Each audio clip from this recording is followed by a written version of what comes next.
वांग्मय पत्रिका के इस फेसबुक लाइव में आप सभी का स्वागत है। कुछ साथी जुड़ रहे हैं। अकरम हुसैन जी नमस्कार, अंकुश जी नमस्कार, रजनी जी आपका स्वागत है। फेसबुक इस लाइव में वांग्मय पत्रिका और विकास प्रकाशन की एक संयुक्त पहल पर थर्ड जेंडर पर जो लंबी सीरीज़ पिछले दिनों आयोजित की जा रही है, उसके एक क्रम में मुझे भी आज अपनी बात करने का मौका मिला है। मैं शुक्रगुजार हूँ विकास प्रकाशन का। मैं धन्यवाद करता हूँ वांग्मय पत्रिका के यशस्वी संपादक डॉक्टर फिरोज़ अहमद जी का, जिन्होंने थर्ड जेंडर विमर्श को अकादमिक गलियारे में एक नई पहचान दी है। अब तक की हिंदी जगत में जिस तरह से उन्होंने आदिवासी, दलित विमर्श और थर्ड जेंडर विमर्श को ऊंचाइयां दी हैं, वह इस बात का सबूत है कि उनकी निष्ठा, उनका समर्पण हमें प्रेरित करता है।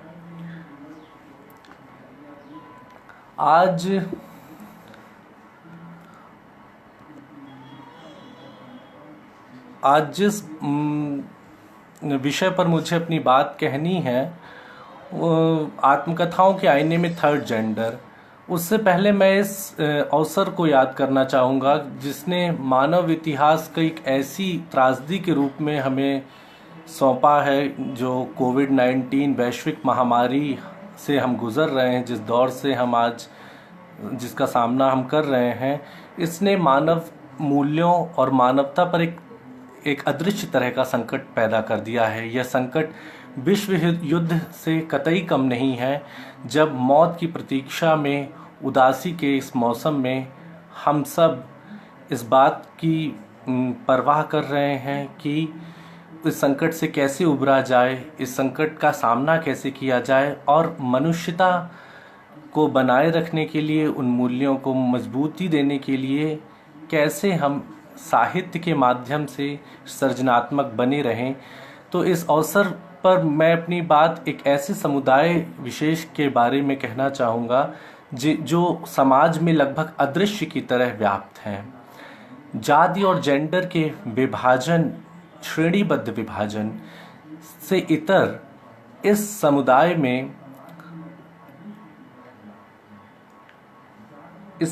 में अभिशप्त जीवन और गुमनाम जिंदगी जीने के लिए मजबूर हुआ है ये समुदाय। और इसका कारण है उनकी कोई पहचान ना होना, लिंग के बतौर उनकी कोई पहचान ना होना।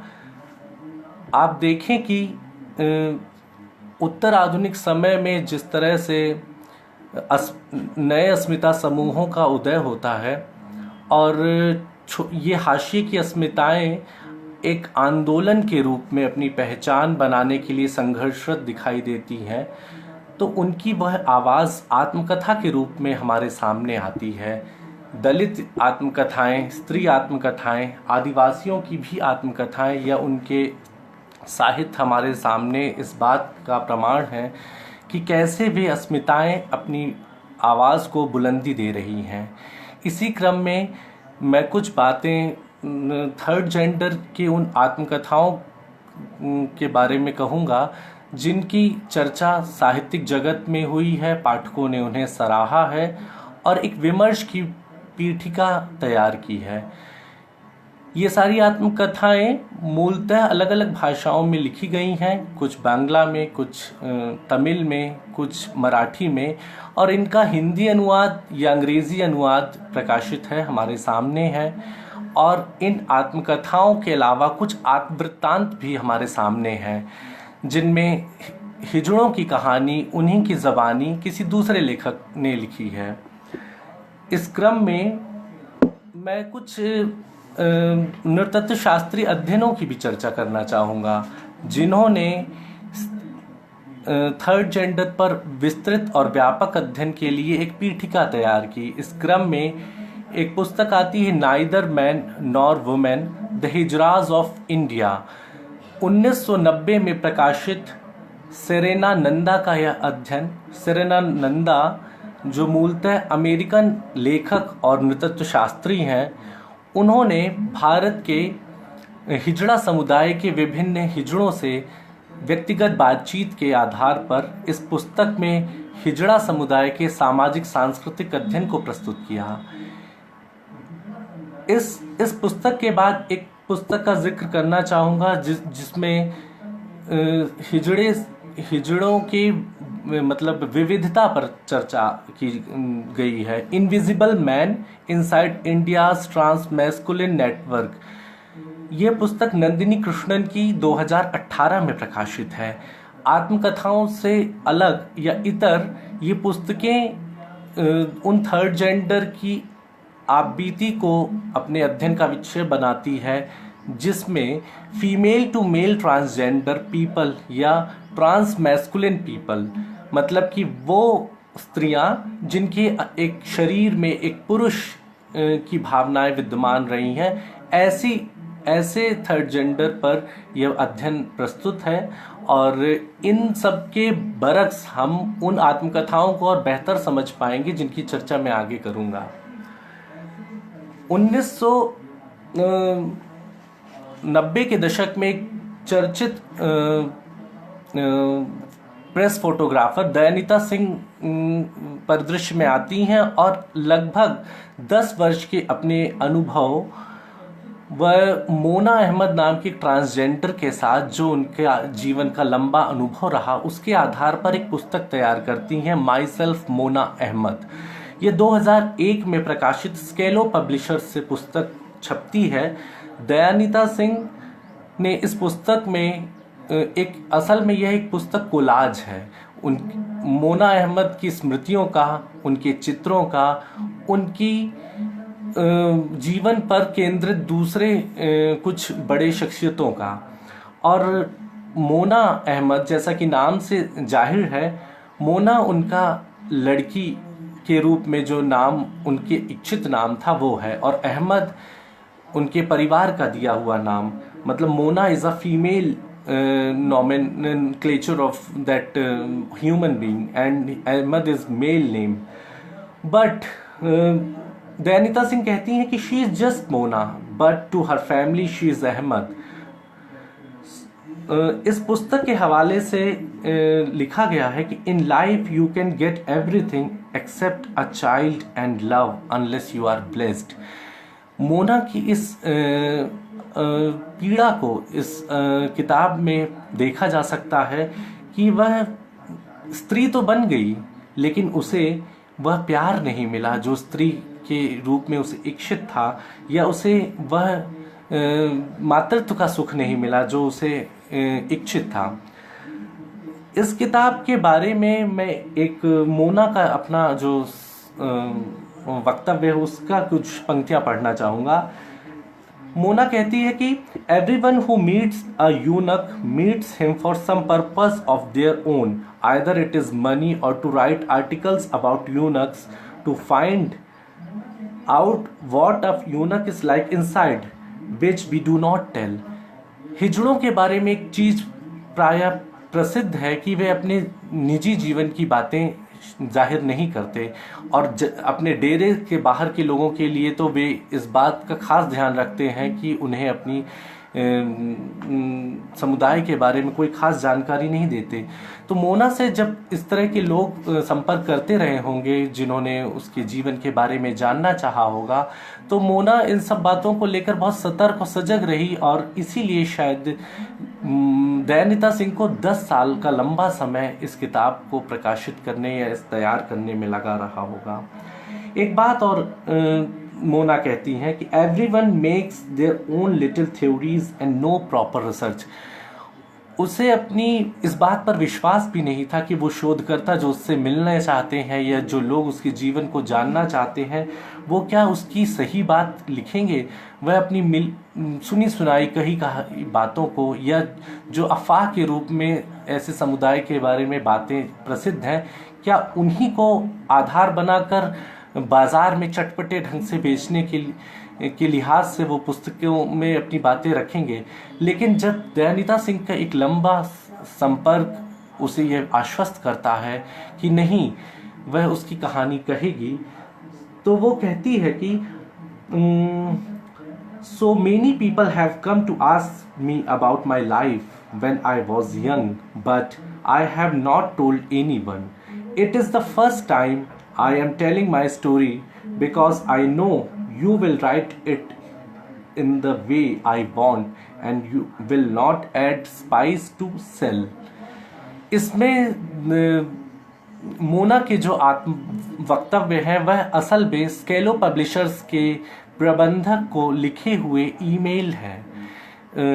बायोग्राफी के नाम पर उन्हीं ईमेल जिनमें उनके बचपन के अनुभव हैं, जिसमें उनके संघर्ष के दिन हैं कि वो कैसे बधाई नाच करने के दौरान अपने आजीविका के लिए संघर्षरत थी, किस तरह के वह संघर्ष, अपने गुरु से उसके संबंध, चमन जो उसके गुरु का नाम था, उसकी अंतिम इच्छा भी बड़ी मतलब इस बात पर गौर करें कि अपने गुरु से उसका संबंध एक पिता की तरह, एक पुत्र की तरह और एक प्रेमी की तरह था। और उसकी अंतिम इच्छा भी शायद ऐसी ही थी कि वो मेहदिया कब्रगाह में जब उसका देहावसान 11 सितंबर 2017 को होता है तो ठीक अपने गुरु के पास उसे दफनाया जाता है। तो माई सेल्फ मोना एक ऐसी किताब है जिससे हम पृष्ठभूमि के रूप में देख सकते हैं। इसके बाद एक पुस्तक आती है I am Vidya, a transgender journey. यह पुस्तक मूलतः तमिल भाषा में लिखी गई है। विद्या स्माइल प्रसिद्ध इस ट्रांसजेंडर, जिसे तमिल भाषा और भाषी समाज एक एक्ट्रेस के रूप में भी जानता है, एक असिस्टेंट डायरेक्टर के रूप में, एक लेखक के रूप में भी जानता है, और दलितों के और ट्रांसजेंडर के लिए, उनके अधिकारों के लिए काम करने वाली एक सक्रिय कार्यकर्ता के रूप में जानता है। विद्या का जीवन एक पढ़े लिखे ट्रांसजेंडर के जीवन का एक उत्कृष्ट उदाहरण है।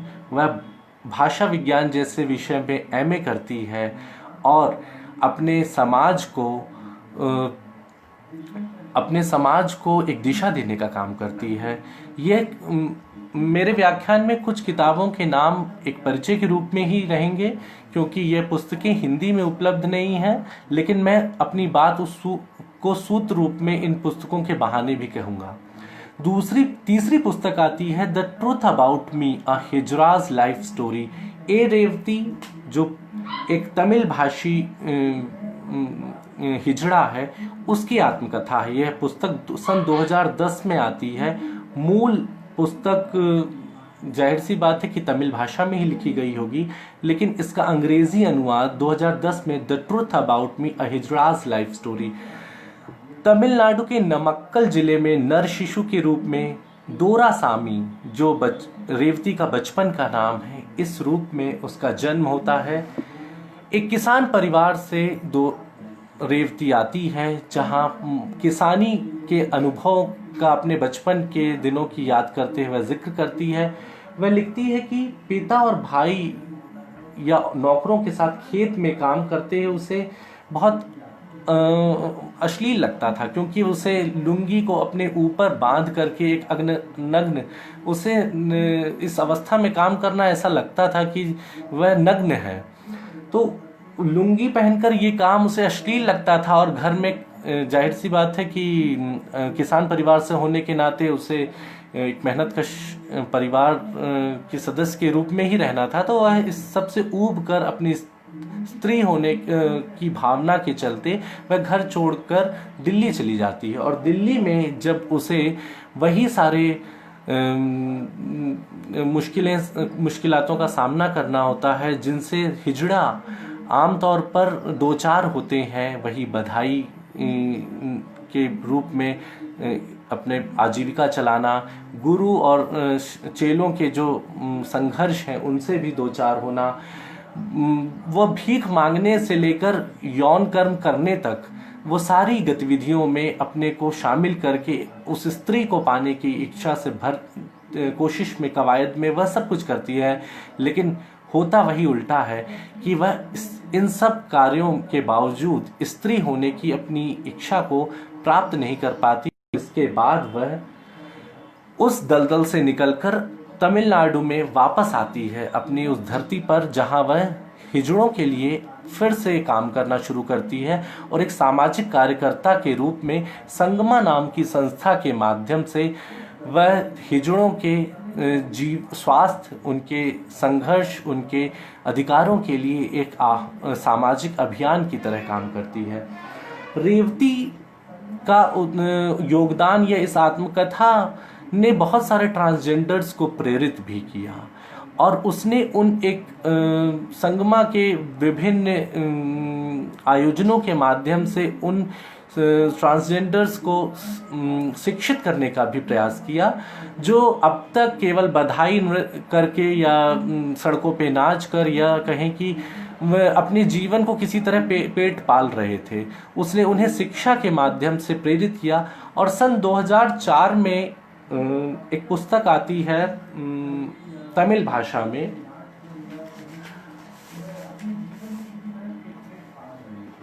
अनावरम उरुवाम अर्थात संपूर्ण शरीर की भावना। इस पुस्तक का 2014 में हिंदी अनुवाद प्रकाशित होता है, हमारी कहानियां हमारी बातें शीर्षक से। इसमें हिजड़ों की जीवनी का एक संकलन है। असल में रेवती जिन ट्रांसजेंडर्स के संपर्क में आई, उनकी आपबीती को उन्हीं की जबानी सुनकर एक लेखक के बतौर आवाज देती है। इस पुस्तक में रेवती ने किन्नरों की जीवन, उनकी व्यथा कथा को उकेरने का प्रयास किया है और हिजड़ों का जीवन संघर्ष आत्मवृत्तांत के रूप में दर्ज है। पुस्तक की योजना के बारे में एक महत्वपूर्ण बात रेवती कहती है कि मैं उनके विचार जानना चाहती थी। एक हिजड़े द्वारा हिजड़ों पर किताब लिखने के बारे में उन्हें कैसा लगता है। इस अनुभव के इस विचार को अनुभूत करने के लिए जो निष्कर्ष उनके सामने थे, वह उनके लिए एक नया अनुभव था। केवल एक हिजड़ा ही हिजड़ों को समझ सकता है। इस बात के चलते उन्होंने यह कोशिश की कि हिजड़ों की कहानी भी लिखी जानी चाहिए बतौर एक लेखक। हिजड़ों ऐसी बातें बांटी जा सकती हैं जो पुरुष और महिलाओं के साथ नहीं बांट सकता। वह स्वानुभूति का वह स्तर जो हिजड़ा दूसरे हिजड़े के साथ शेयर कर सकता है, वह एक दुर्लभ बात थी जिसके चलते रेवती प्रेरित होती हैं। अकरम हुसैन जी कोई बात कह रहे हैं। आप सबके सवाल भी मैं अपनी बात करने के बाद लूँगा। मैं कुछ अपनी बातें बिखरी हुई हैं, लेकिन उन्हें कुछ सूत्रबद्ध करने की कोशिश फ़िलहाल कर रहा हूँ। तो उन्हें एक बात रेवती को और भी प्रेरित करती है कि हिजड़ों पर बात करने के लिए दूसरे समाज के लोगों का मुंह जोहना क्यों आखिर? क्या हिजड़ा इतने शिक्षित होकर या इस हद तक उनको आत्मनिर्भर बनाने की कोशिश क्यों वह रेवती ही नहीं करती? तो इस तरह से हमारी कहानियां हमारी बातें नाम की इस पुस्तक में कुल 15 किन्नरों या हिजड़ों की कहानी को वह दर्ज करती हैं। कुछ शीर्षकों के अंतर्गत, कुल 8 शीर्षकों के अंतर्गत उनकी कहानियों को बयां करती हैं रेवती। बचपन और शिक्षा, माता पिता और समाज, काम, हिजड़ा माएँ, सांस्कृतिक प्रथाएं, निर्वाणम, सक्रियता और परिवर्तन। इन 8 अध्यायों में सभी की प्रसंगवश कहानियां आती हैं। ये कह सकते हैं कि सभी की कहानियां अलग अलग प्रसंगों में पुनः पुनः आती हैं, उन प्रसंगों के साथ आती है। बचपन और शिक्षा बहुत ही वैरायटी देखने को मिलती है कि किसी हिजड़े को तो उसके परिवार ने स्वीकार भी कर लिया है, पिता ने नहीं स्वीकार किया, माँ ने स्वीकार किया, कहीं पिता ने स्वीकार कर लिया, भाई ने नहीं स्वीकार किया। कुछ जगहों पर तो सिरे से उन्हें सड़क पर फेंक दिया जाता है या अनाथ आश्रम में डाल दिया जाता है, या वह हिजड़े समुदाय द्वारा अधिग्रहित कर लिए जाते हैं। एक बड़ा दर्दनाक वृत्तांत है जिसमें एक हिजड़े को उसका पिता भरतनाट्यम करने पर उसके पैरों में स्क्रू ड्राइवर कोंचता है और उसे जलाने की कोशिश करता है, एक बार तो फांसी देने की। इसके बावजूद भी उस हिजड़े के पास कोई ठिकाना नहीं होता। अंत में मरने की स्थिति में उसकी माँ दूर भेज देती है और इसके बाद वह जीवन के उन संघर्षों से दो चार होते हुए किसी तरह अपने जीवन, अक्सर इन कहानियों में देखने की चीज़ है कि जो हिजड़े हैं वह आत्महत्या के लिए भी प्रेरित होते हैं। उस आत्महत्या की कगार पर पहुंचे हिजड़ों को कई बार उसके समाज के लोग भी बचा लेते हैं। कई बार वह कुछ हिजड़ों समुदाय में प्रवेश पाकर भी अपने जीवन को दूसरे ढंग से जीवन के एक राह तलाश लेता है। लेकिन अक्सर ये होता है कि उन्हें जिस विभीषिका का सामना करता है, या ये कहें कि उन्हें समाज में जिस तरह के शोषण का सामना करना पड़ता है, वह एक बहुत बड़ा अभिशाप है मानव समाज के लिए। इस पुस्तक में रोजा, शांति अम्मा, रंजीता, अरुणा, सुंदरी, राजम, बबीता, सुधा, सेंथिल कुमार, देवी, कोकिला, वनिता, रजनी, मागुड़ी, रति, अय्या, राधा जैसी 15 किन्नरों की कहानियां हैं। इन कहानियों से दो चार होते हुए हमें यह बात अनुभूत होती है कि इनके जीवन में जो घटनाएं हुई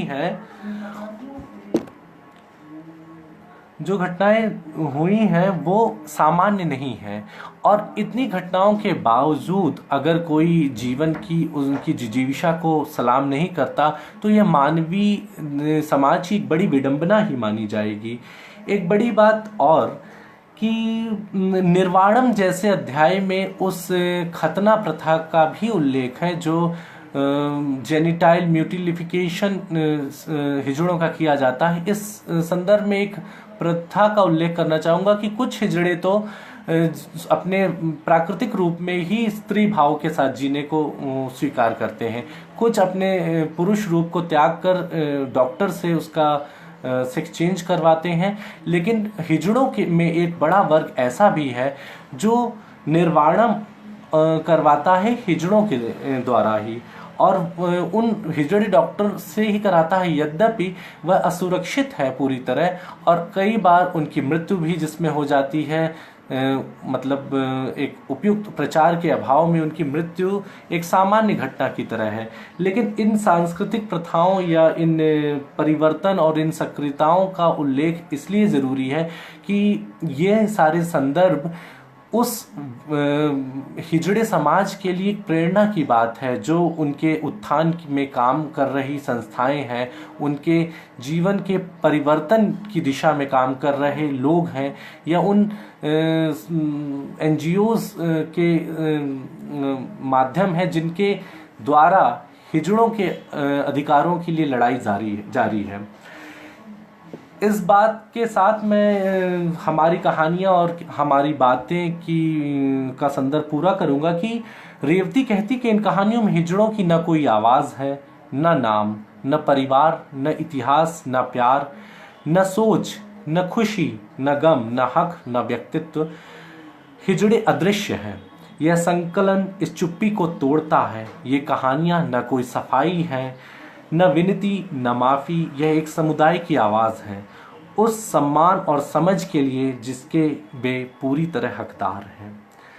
तो इस तरह इस पुस्तक का महत्व उन अदृश्य आवाज़ों को सुनने के दृष्टि से महत्वपूर्ण है जिन्होंने एक मुकम्मल आत्मकथा की भूमिका तैयार की।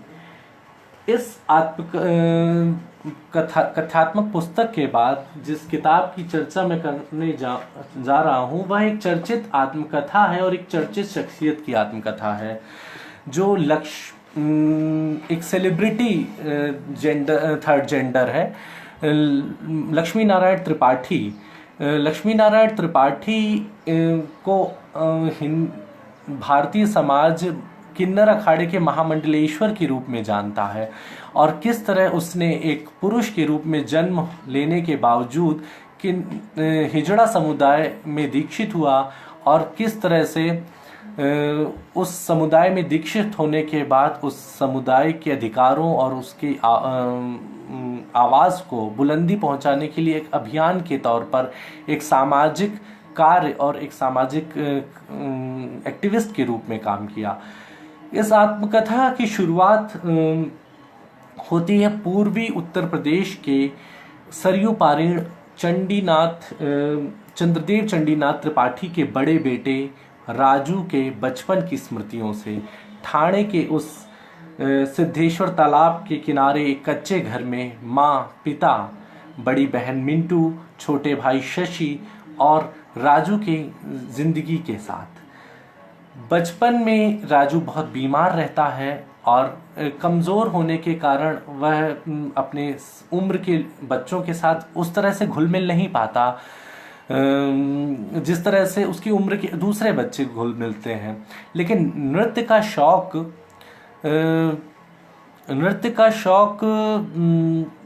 उसे एक कलाकार के रूप में उसकी चाहत को एक भूमिका देने की कोशिश करता है। यद्यपि समाज में उस कलाकार को पहचानने की बजाय उसे छक्का या बायक्या या मामू कहकर चढ़ाया जाता है। शगुफ्ता जी एक बात कह रही हैं कि हिजड़े शब्द को किन्नर में बदलिए। मेरा अपना मानना है कि ट्रांसजेंडर के रूप में जितनी भी आत्मकथाएं हैं वह किन्नर शब्द को इसलिए नहीं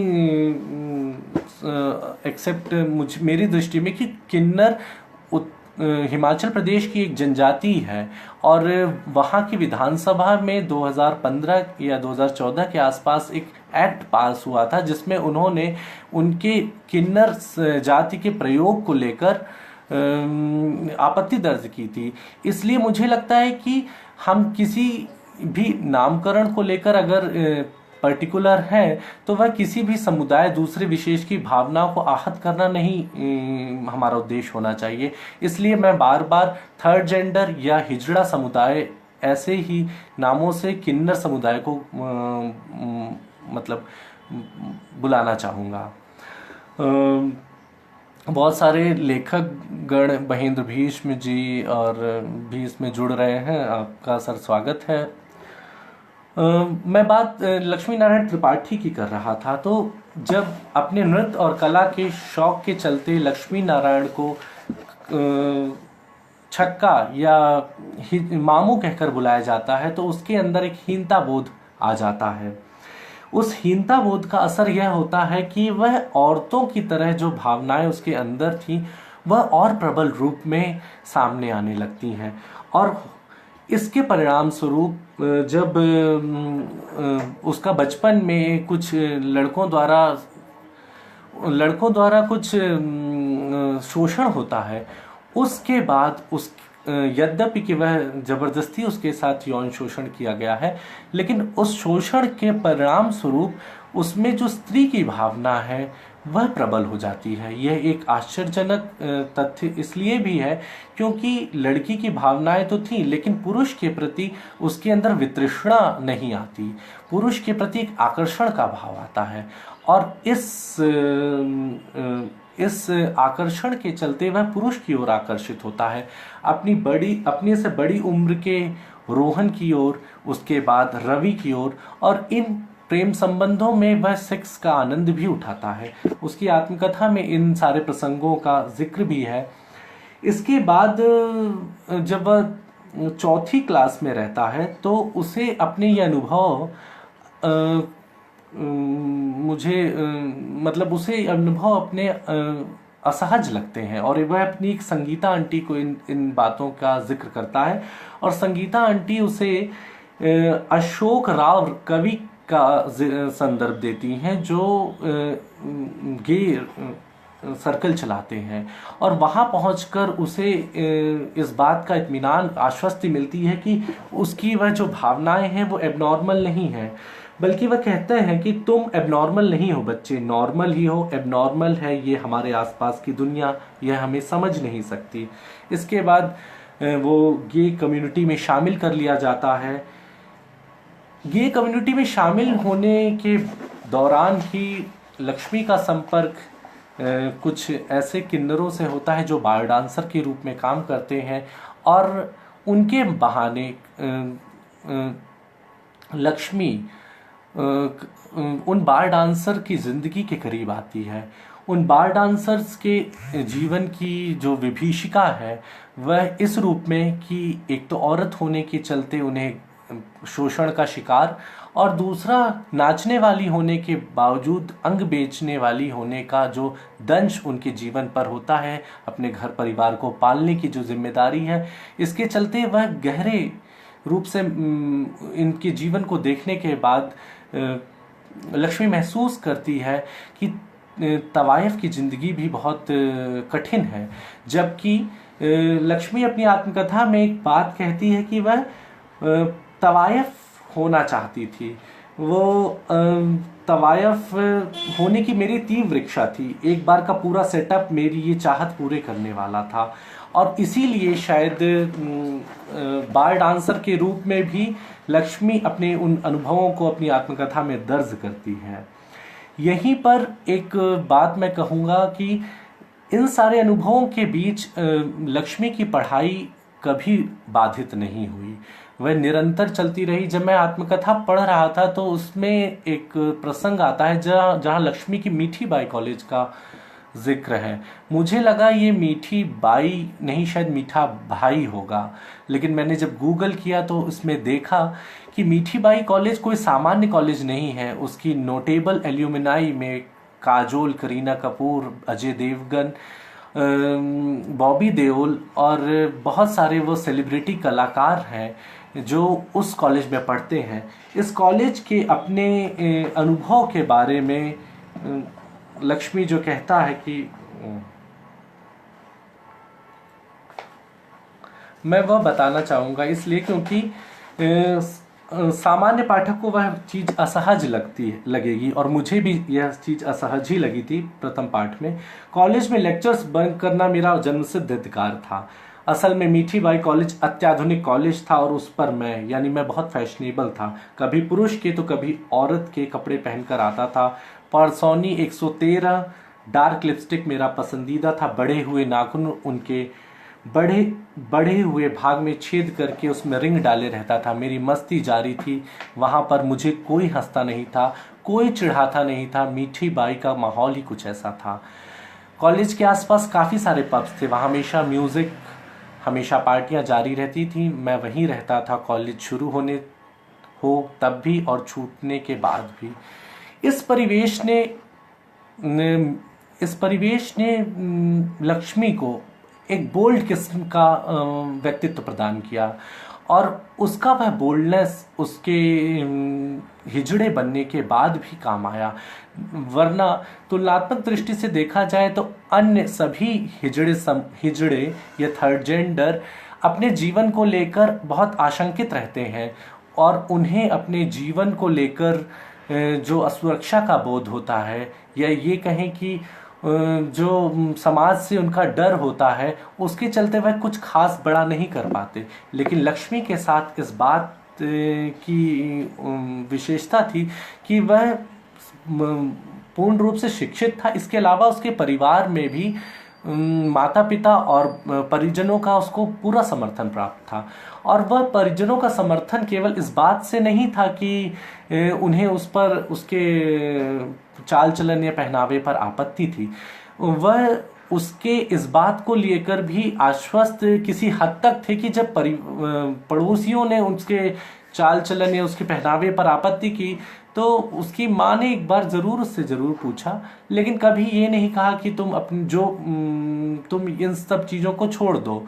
बल्कि पिता की एक बात उसे प्रेरणा के रूप में, एक सीख के रूप में हमेशा याद रही कि जो भी काम करो मन लगा कर करो। वह जाहिर सी बात है कि चाहे नृत्य हो, चाहे हिजड़ा बनने के बाद उसने अपने समाज की बेहतरी के लिए जो भी काम किए, वह सब बहुत पूरी तत्परता के साथ और पूरे समर्पण के साथ किया। मैं बहुत सारे प्रसंग छोड़ता हूँ क्योंकि यह आत्मकथा का हर प्रसंग थर्ड जेंडर के लिए प्रेरणा सरीखा ही है।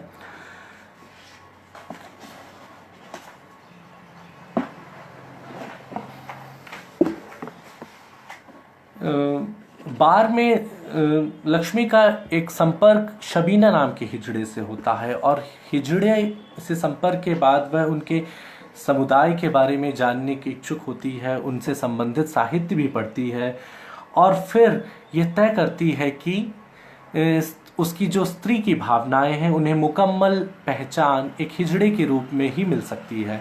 और इस तरह वह जोग जन्म की साड़ी पहनकर पूरे रस्मों रिवाज के साथ हिजड़ा कम्युनिटी में शामिल हो जाती है। यह साल 1998 था, लेकिन उसके पिता परिवार को यह इस बात का बिल्कुल पता नहीं था कि वह हिजड़ा हो गई है या उस पर समुदाय में शामिल हो गई है।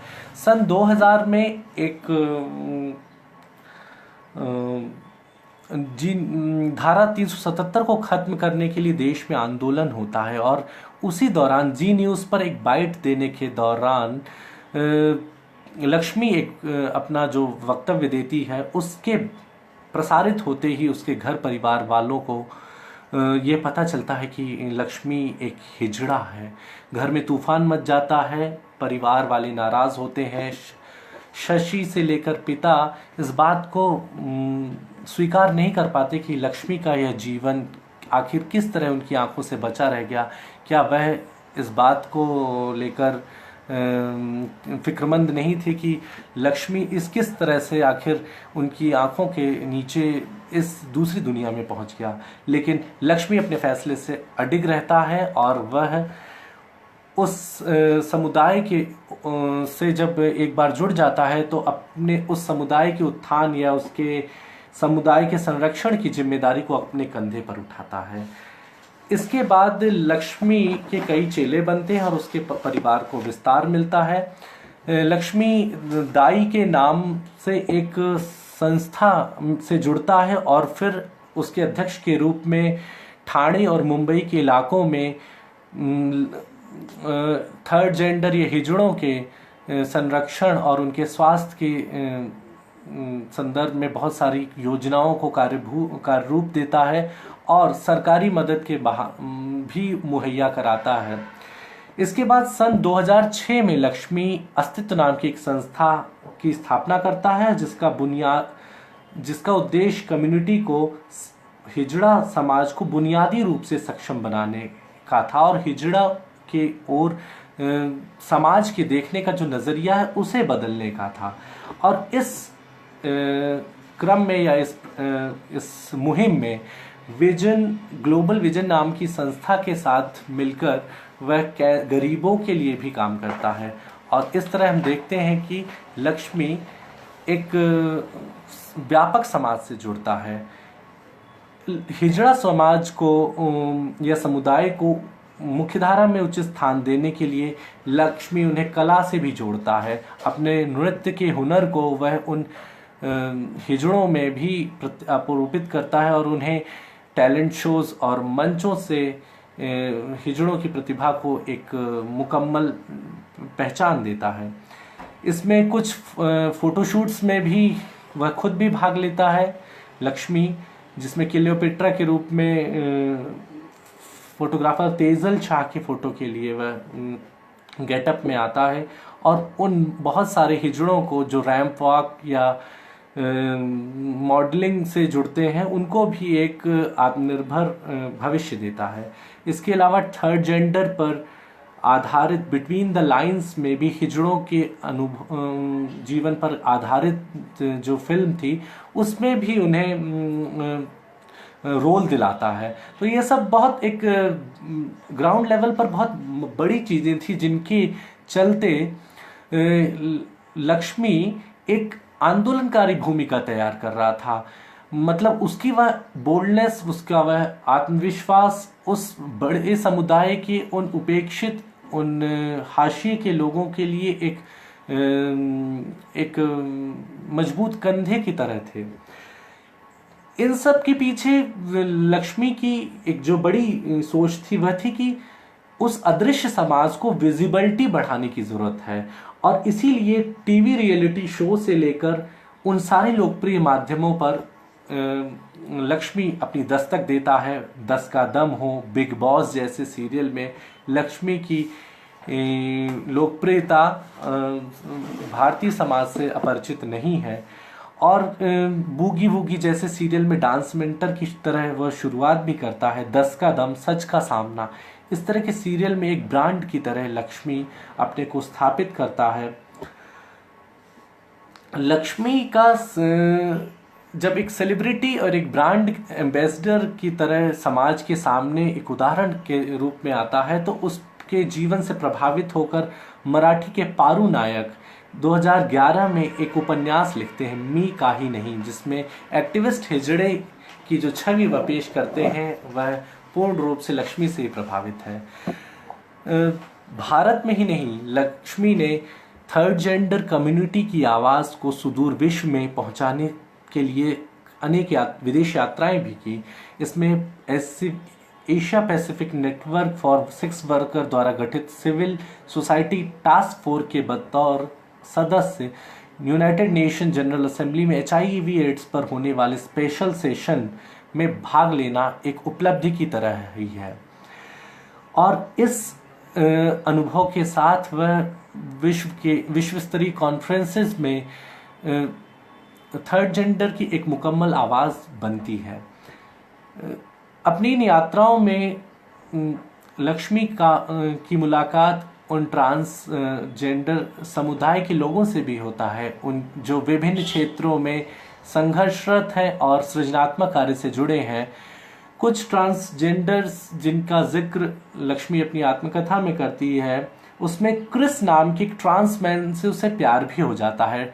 आम्स्टरडम का या ट्रांसमैन जिसे देखकर कि लक्ष्मी को पहली बार यकीन ही नहीं होता कि ये पुरुष स्त्री के शरीर में एक पुरुष है, उसे जब उससे प्यार होता है तो वह एक पुरुष के रूप में ही नॉर्मल एक इंसान की तरह वह देखती है। इसके अलावा थाईलैंड के ट्रांसजेंडर कैथोए का जिक्र भी लक्ष्मी करती है। कैथोए एक क्रॉस ड्रेसर की तरह है जिनके सामाजिक सांस्कृतिक संदर्भ को बहुत व्यापक ढंग से लक्ष्मी अपनी आत्मकथा में अभिव्यक्ति देती है।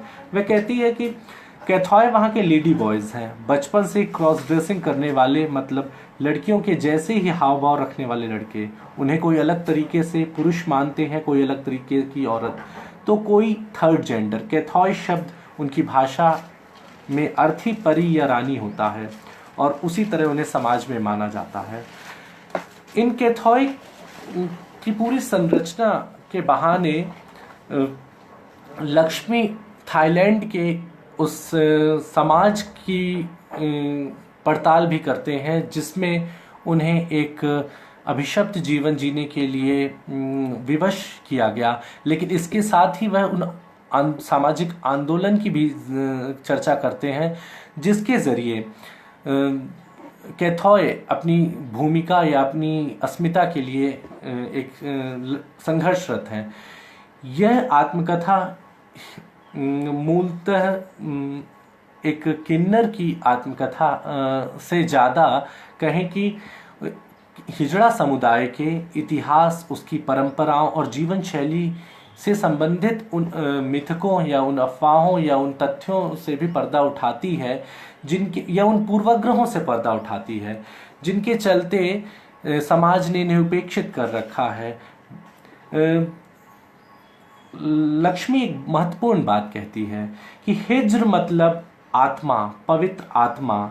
जिस शरीर में आत्मा रहती है वह हिजड़ा है। यहाँ व्यक्ति को महत्व नहीं, महत्व है उस आत्मा का और उसे धारण करने वाले हिजड़ा समाज का।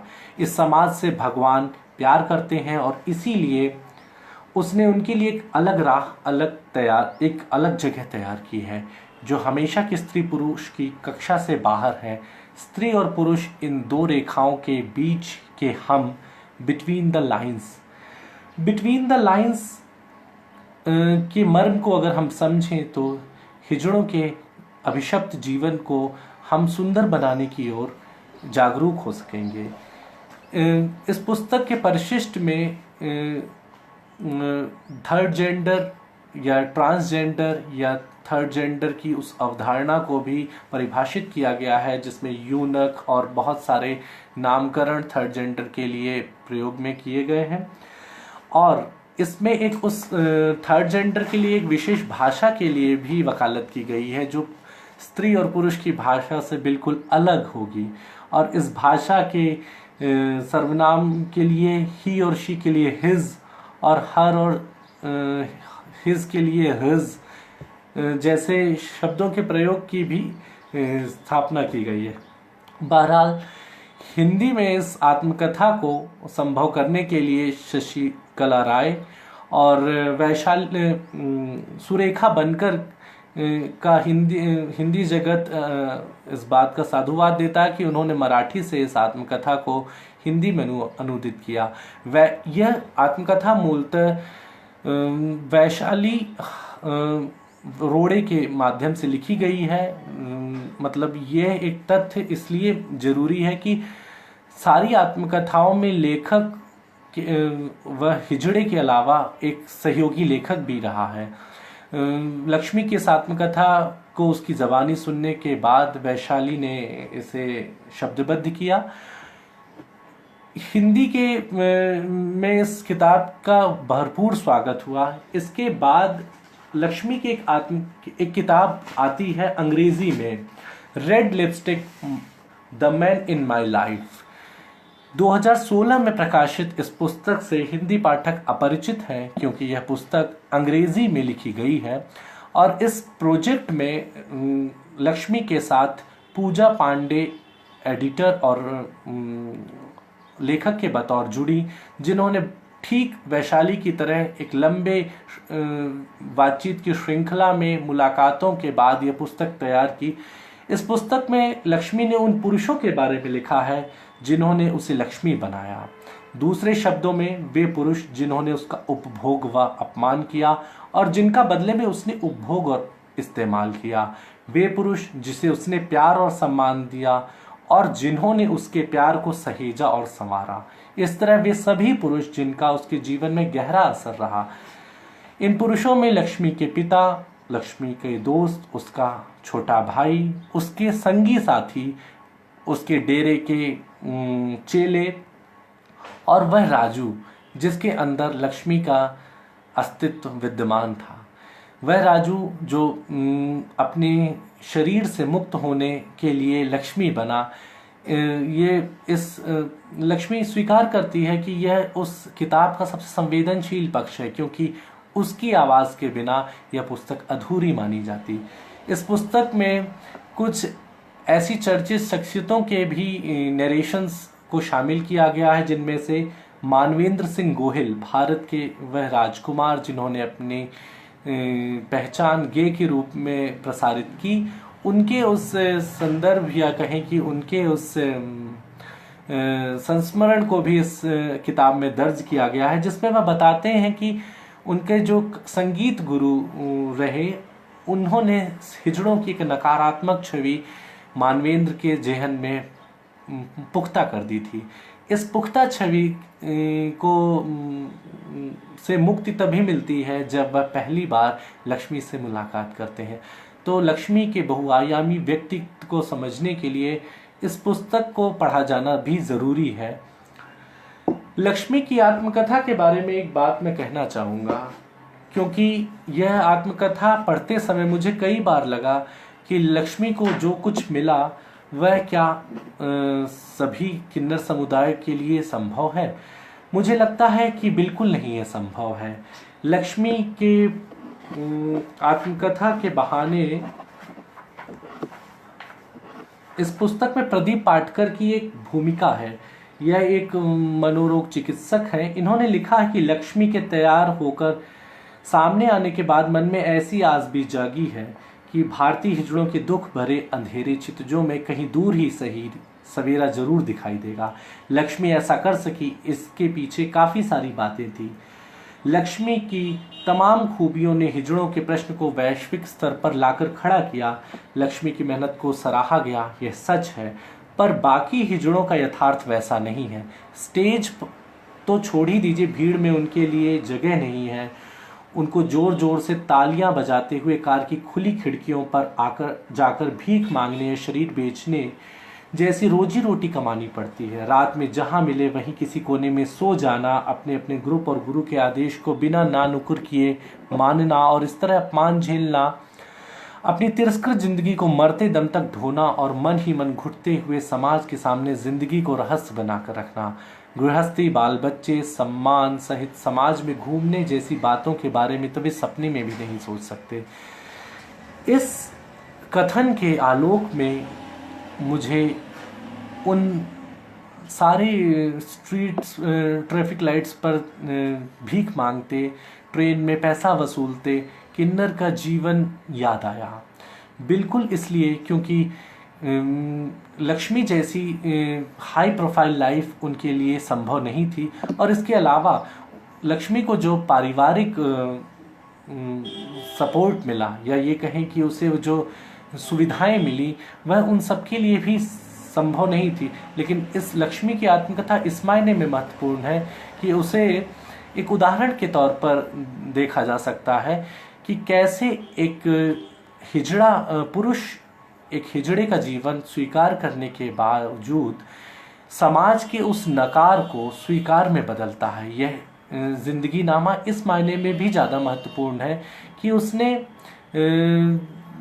हिजड़े के संघर्षपूर्ण जीवन को स्वीकार किया और हमारे समाज के उस मनोवैज्ञानिक समझ को, उस संरचना को तोड़ने के लिए एक प्रेरणा दी, जो हिजड़ों के लिए सहानुभूति या उनके लिए आवाज़ उठाने के लिए, जो मुझे लगता है कि एक विमर्श की एक शुरुआत कही जानी चाहिए। इस क्रम में अगली आत्मकथा, जो 5वीं आत्मकथा का जिक्र मैं करूंगा, मानोबी बंदोपाध्याय की अंग्रेजी में प्रकाशित, यह 2017 में प्रकाशित होती है, a gift of goddess Lakshmi. Penguin से प्रकाशित इस आत्मकथा की लेखिका मानोबी बंदोपाध्याय के साथ ठीक उसी तरह उनकी आपबीती को जबानी सुनकर झिमली मुखर्जी पांडे ने शब्दबद्ध किया है। यद्यपि पुस्तक में कहीं इस बात का जिक्र नहीं है, लेकिन एक लेखक के तौर पर झिमली मुखर्जी पांडे का उल्लेख इस बात को पुख्ता प्रमाणित करता है कि इस पुस्तक की लेखन में उनका जरूर योगदान है। अंग्रेजी की इस पुस्तक को हिंदी के पाठकों तक उपलब्ध कराने के लिए रचना भोला यामिनी ने यह संभव किया, और हिंदी में यह पुस्तक a gift of goddess Lakshmi, पुरुष तन में फंसा मेरा नारी मन नाम से प्रकाशित है। इस पुस्तक की खास बात कि एक पुरुष रूप में जन्मे मानोबी जिसके बचपन का नाम सोमनाथ है, सोमनाथ का जन्म जब होता है परिवार में, तो एक खुशी, पुत्र का जन्म वैसे भी पितृसत्तात्मक समाज में खुशी का अवसर होता है, लेकिन मानोबी के ठीक मतलब सोमनाथ के ठीक पहले घर में उसके 2 बहनों का जन्म होता है, और इन 2 बहनों के जन्म के नाते परिवार में पिता की एक उपेक्षा का भाव देखने में आता है। घर परिवार के लोग उसे ताने मारते हैं कि दो बेटियां पैदा कर दी है, और इसलिए जब सोमनाथ के रूप में मानोबी का जन्म होता है, तो वह पिता शिव के वरदान के रूप में उसे लेता है। लेकिन जिस तरह लड़की के आने पर, लक्ष्मी के आने पर घर में खुशी मनाई जाती है, उस तरह से सोमनाथ के जन्म पर भी, यद्यपि पिता उसे शिव का वरदान मानता है, लेकिन लक्ष्मी इसे एक स्त्री होने के नाते या स्त्री भाव होने के नाते अपनी आत्मकथा में लक्ष्मी के वरदान के रूप में ग्रहण करती है। इस पुस्तक में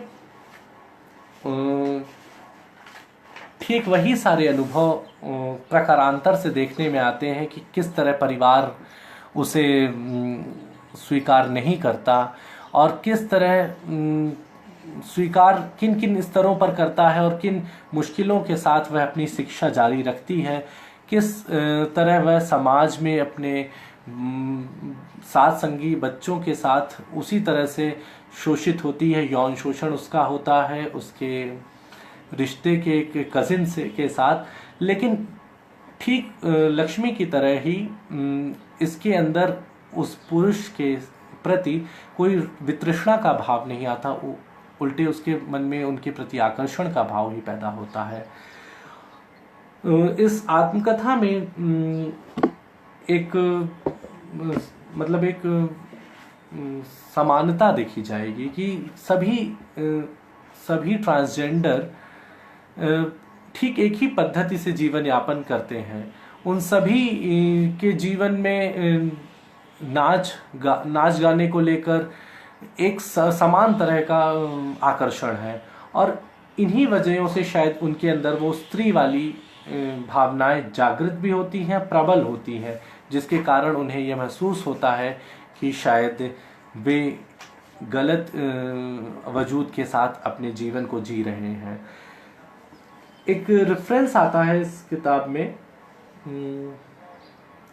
जब नाचने गाने को लेकर मानोबी सोमनाथ के अंदर एक द्वंद्व पैदा होता है, और इस द्वंद्व को वह अपनी शिक्षा के रास्ते कुछ हद तक कम करने की कोशिश तो करती है, क्योंकि उसके पिता और माता जो उसके चाल चलन को लेकर आशंकाग्रस्त हैं, जब उन्हें समाज के द्वारा इस बात के लिए प्रताड़ित किया जाता है कि अपनी लड़की को संभाल, वह गलत रास्ते पर जा रहा है, तो ऐसे में होता ये है कि उसकी शिक्षा जो मानोबी की मजबूती है और उसके पढ़ाई में हमेशा अव्वल आना, उसे एक आड़ के रूप में, या ये कहें एक प्रतिपक्ष के रूप में उसे प्रस्तुत करते हैं उसके माता पिता।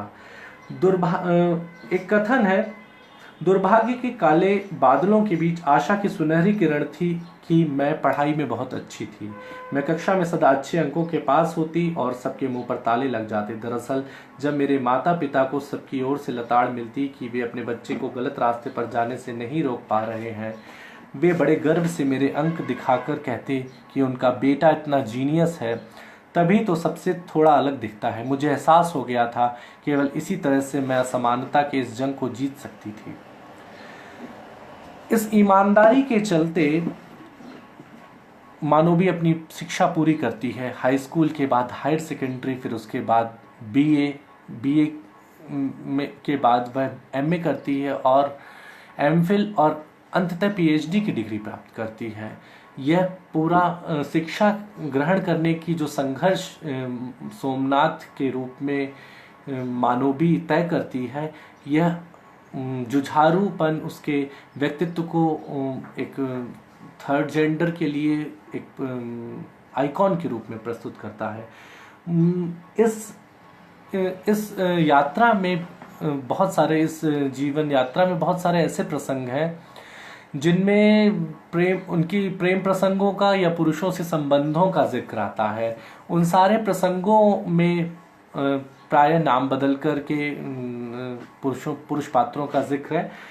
प्रेम के बारे में मानोबी एक बहुत महत्वपूर्ण बात कहती है। असल में एक स्त्री के रूप में उसकी इच्छा उस प्रेम को पाने की है जो एक स्त्री की आकांक्षा होती है पुरुष से, लेकिन उसकी अपूर्णता के चलते उसका उपहास अक्सर बनाया जाता है, यह कि धोखा मिलता है उसे। कई बार टूटती है, कई बार अपने दिल को जोड़ने की कोशिश करती है, लेकिन अंततः उसे वह ईमानदारी जो प्रेम में वह देती है, वह उसे वफा के रूप में नहीं मिलती।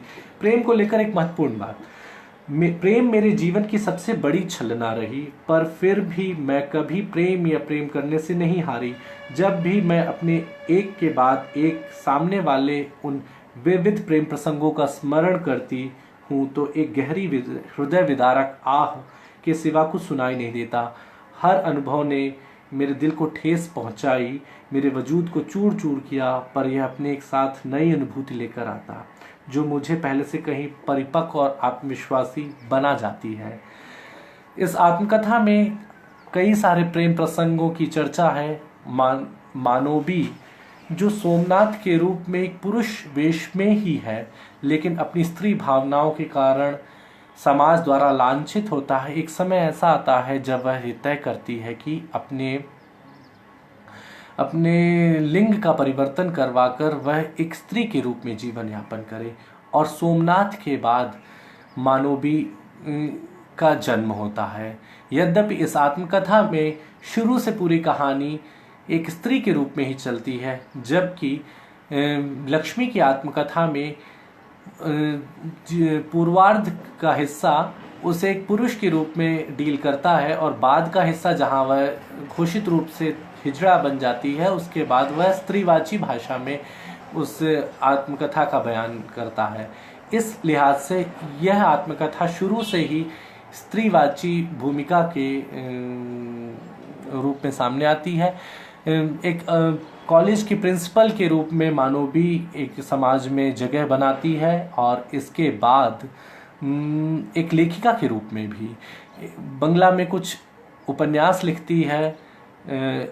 अबो मानव नाम की एक ट्रांसजेंडर पत्रिका का संपादन भी करती है, और उन राणा घाट के उन ट्रांसजेंडर समुदाय के लोगों से मिलती है, जिनके जीवन की आप बीती को सुनकर उस अपनी पत्रिका में कहानी के रूप में, लेख के रूप में प्रकाशित करती है। और इस तरह मानोबी एक पुरुष तन में फंसे नारी की आवाज़ को मुक्त करते हुए एक ट्रांसजेंडर के रूप में मिसाल कायम करती है।